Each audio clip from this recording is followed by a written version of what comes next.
ഇപ്പോൾ ജോസ് കെ മാണി സംസാരിക്കുകയാണ് അതിലേക്ക്.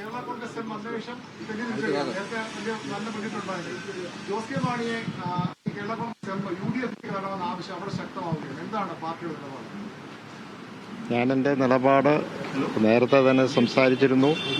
കേരള കോൺഗ്രസ് പാർട്ടിക്ക് ഒറ്റ നിലപാടാണ്, അത് ഇടതുപക്ഷത്തിനോടൊപ്പമാണ്. ആ നിലപാട് ഞങ്ങൾ ഉറച്ചു നിൽക്കുന്നു.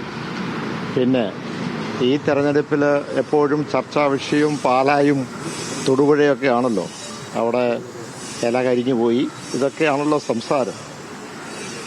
നിങ്ങളെടുത്ത് പരിശോധിക്കണം.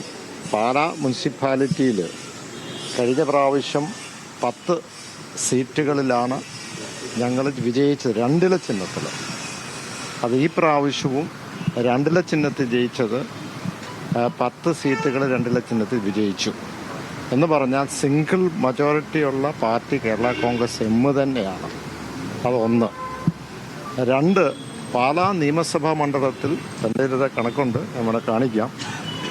നിയമസഭാ മണ്ഡലത്തിൽ 2198 വോട്ട് ലീഡ് LDFനാണ്. 2198 വോട്ട്. ഈ വീമ്പൊക്കെ അടിക്കുന്ന നിയോജക മണ്ഡലത്തിൽ വീമ്പടിക്കുന്ന തൊടുപുഴയിൽ, അവിടെ മുനിസിപ്പാലിറ്റിയിൽ അവരേതാണ്ട് 38 വാർഡുകളുണ്ട്. വിജയിച്ചത്, ജോസഫ് ഗ്രൂപ്പ് വിജയിച്ചത് 2 മാത്രമാണ്.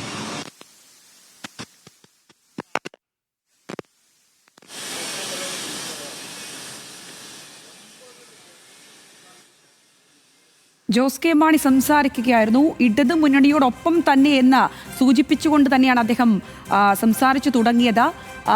മുന്നണി പ്രവേശനം, UDFിലേക്കുള്ള മുന്നണി പ്രവേശനത്തെ പറ്റി കേരള കോൺഗ്രസ് എം അങ്ങനെ ഒരു പ്രവേശനം ഉണ്ടാകുമോ എന്നുള്ള സജീവ ചർച്ചകൾ നടക്കുന്നതിനിടെ അത്തരം ചർച്ചകളെയൊക്കെ പാടെ തള്ളുന്ന നിലയ്ക്കുള്ള വാക്കുകളാണ് ഇപ്പോൾ അദ്ദേഹത്തിന്റെ ഭാഗത്തു നിന്നും ഉണ്ടായത്. മാത്രമല്ല, പാലായിലും തൊടുപുഴയിലുമൊക്കെ വലിയ രീതിയിൽ ഉണ്ടായിരിക്കുന്ന പരാജയത്തെ പറ്റി അദ്ദേഹം അത് വലിയ പരാജയമല്ല എന്ന കണക്കുകൾ നിരത്തിക്കൊണ്ടുള്ള വാക്കുകൾ കൂടി പറഞ്ഞു വെക്കുകയാണ് ജോസ് കെ മാണി.